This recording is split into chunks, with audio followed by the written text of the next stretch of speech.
Welcome to CSNT Training Session 1.2, Discrete Trial Training. So what is Discrete Trial Training? Essentially, it is taking any task and breaking it down into very teachable steps.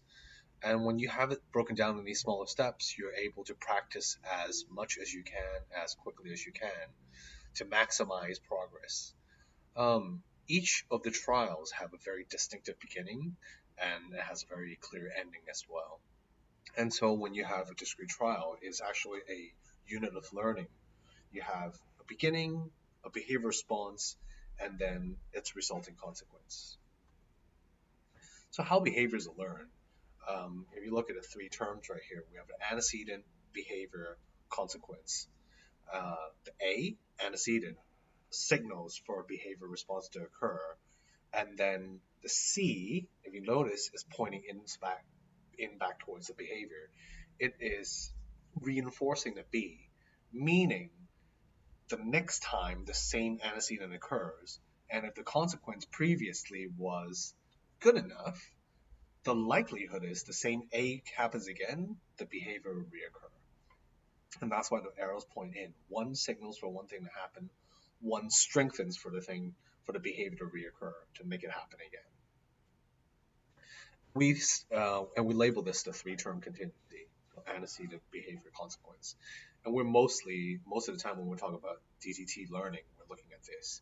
So A being the stimulus that comes before the behavioral response. So it's what happens before, a behavior and action occurs. And then you have the behavior, which is the response resulting from the antecedent. And then lastly, you have the consequence, which is stimulus that follows the response. And we label this once again the three-term contingency. A very easy example to think about is if A, your boss asks you to come to work, and then of course B, you go to work. And then at the end of the month, C, you get paid. Now, upon the fact that you are appreciative and you're happy of your salary, the likelihood, because of that consequence, the next time your boss asks you to come to work, you will go back to work based on the previous consequence. Likewise, if you went to work and you didn't get paid based on that consequence, it will change your behavior the next time the same antecedent occurs. You will probably not show up after not getting paid. Another example would be like listed down there. Maybe you're eating a lot of crackers and you feel thirsty, and then you ask your mom for water, and then she brings it to you, and this quenches your thirst. And so the next time you feel thirsty, you're likely to ask mommy for water again. We're all sort of bounded by this ABC contingency. Here are some daily living examples. So I'm bored, I'm at home, and I turn on the TV. I take the switch and I turn it on, and the TV comes on. So there's a behavior of me turning on, and there's a consequence of the TV coming on.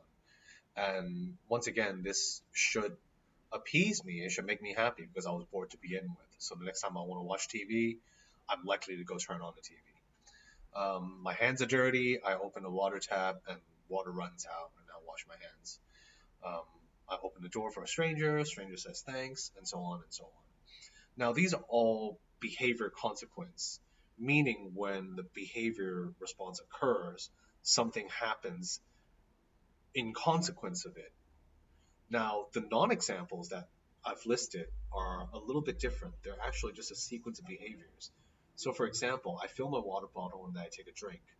Now, when I fill my water bottle, I don't necessarily have to take a drink. It's not in consequence of it. So actually, it's just two sequences of behavior. So it's not behavior consequence. Same thing if I was to, let's say, I make a sandwich and I put it in a lunchbox. These are two individual behaviors and they're not in consequence of one another.